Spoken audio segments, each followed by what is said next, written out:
aqui eu vou falar para vocês como que se elabora um relatório de análise de falhas seguindo 6 passos básicos.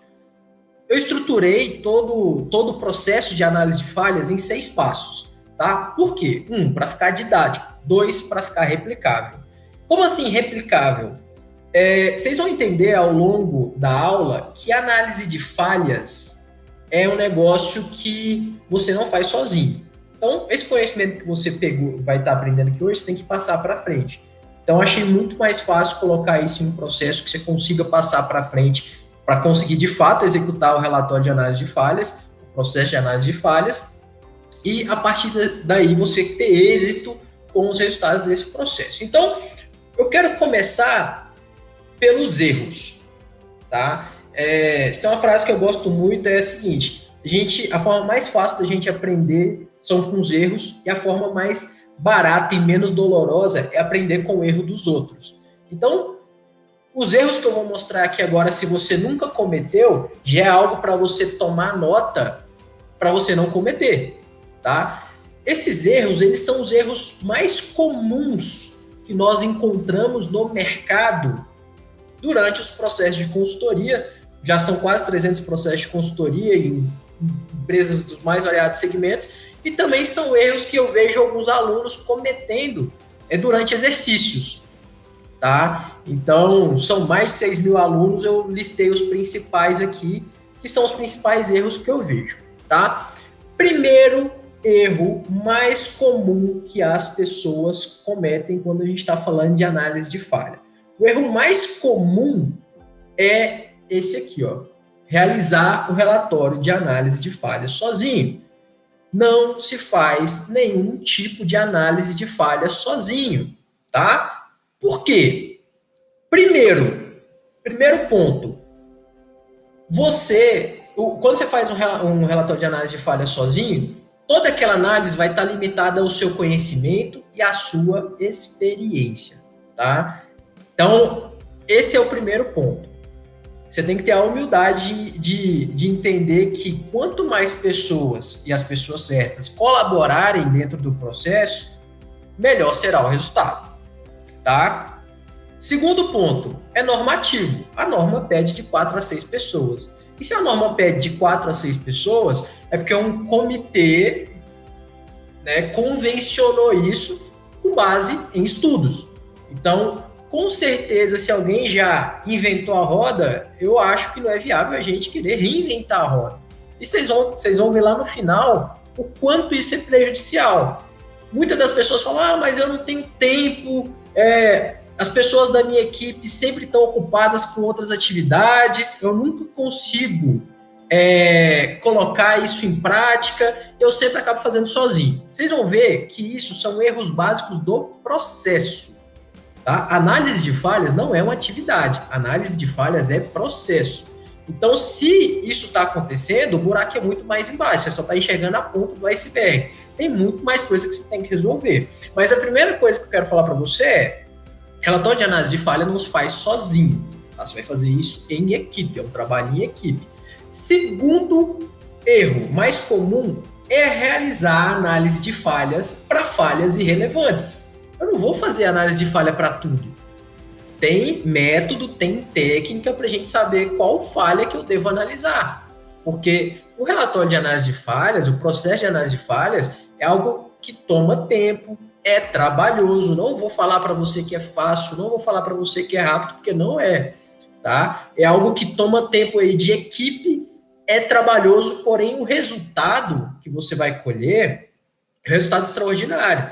O foco que você tem que ter é um foco de resultado que vem no longo prazo, tá? Nada que eu vou mostrar aqui para você vai colher resultado do dia para a noite, tá? É tudo com foco no médio e longo prazo. Então, o profissional hoje que não pensa no médio e longo prazo é um profissional que ele se torna descartável no curto prazo, tá? Então, tudo que eu vou mostrar aqui para vocês hoje são coisas que basicamente servem para colher resultado no médio e longo prazo. Óbvio que algumas coisas você consegue ter resultado imediato, mas o foco está no médio e longo prazo.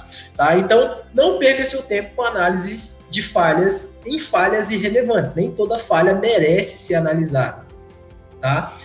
Terceiro ponto é iniciar a análise sem informação suficiente. Terceiro erro que o pessoal mais comete é realizar análise de falha com as informações que tem.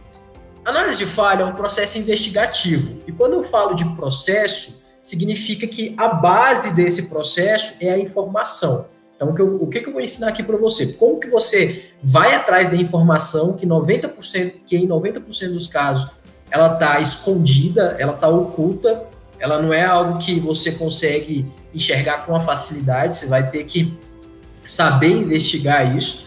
Então, se você começar com pouca informação ou com informação errada, o resultado não tem como ser outro a não ser um resultado ruim. Então, quero que você comece com o máximo de informações certas para conduzir esse processo.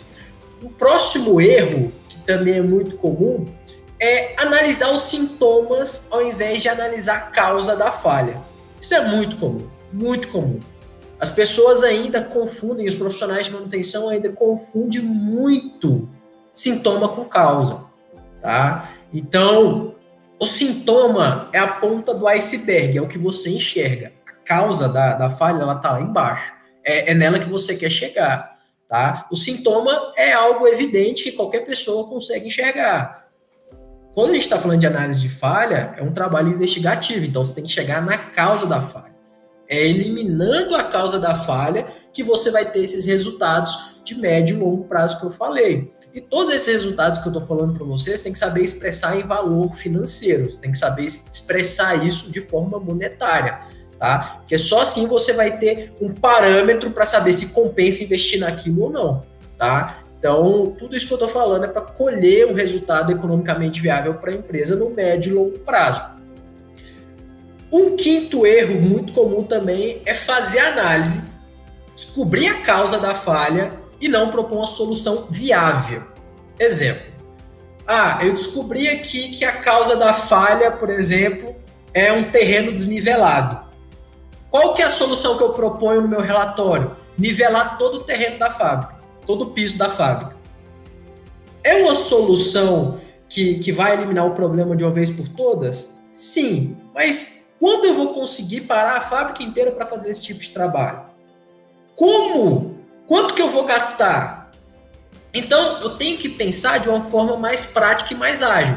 Beleza, a solução definitiva é nivelar o piso da fábrica? Sim, mas o que eu posso fazer pensando em 3 cenários para que essa falha não volte a acontecer, para que essa falha, caso aconteça, eu consiga enxergar ela em estágio inicial e também para que, se essa falha aconteça, as consequências sejam menores. Eu tenho que ter um pensamento mais ágil, tenho que ter um pensamento em prol da empresa também, entendeu? Então, esse tipo de erro é muito comum.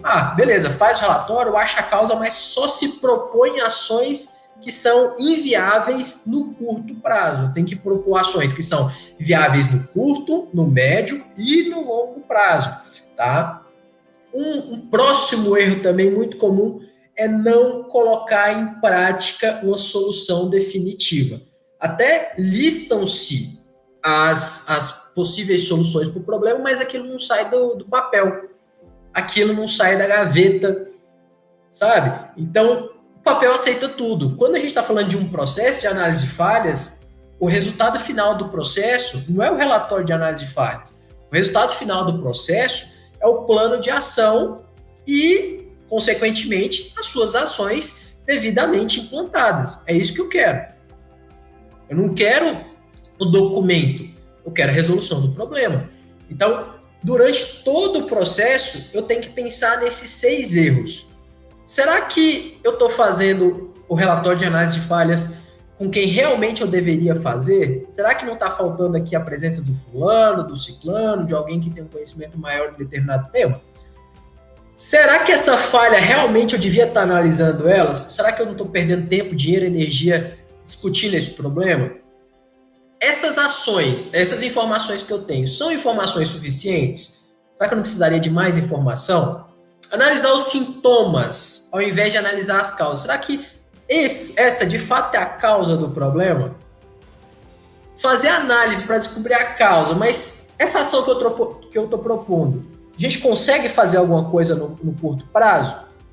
E de quanto em quanto tempo eu vou revisar isso? De quanto em quanto tempo eu vou verificar a efetividade dessas ações? Tudo isso eu tenho que pensar enquanto eu estou falando de análise de falhas, tá?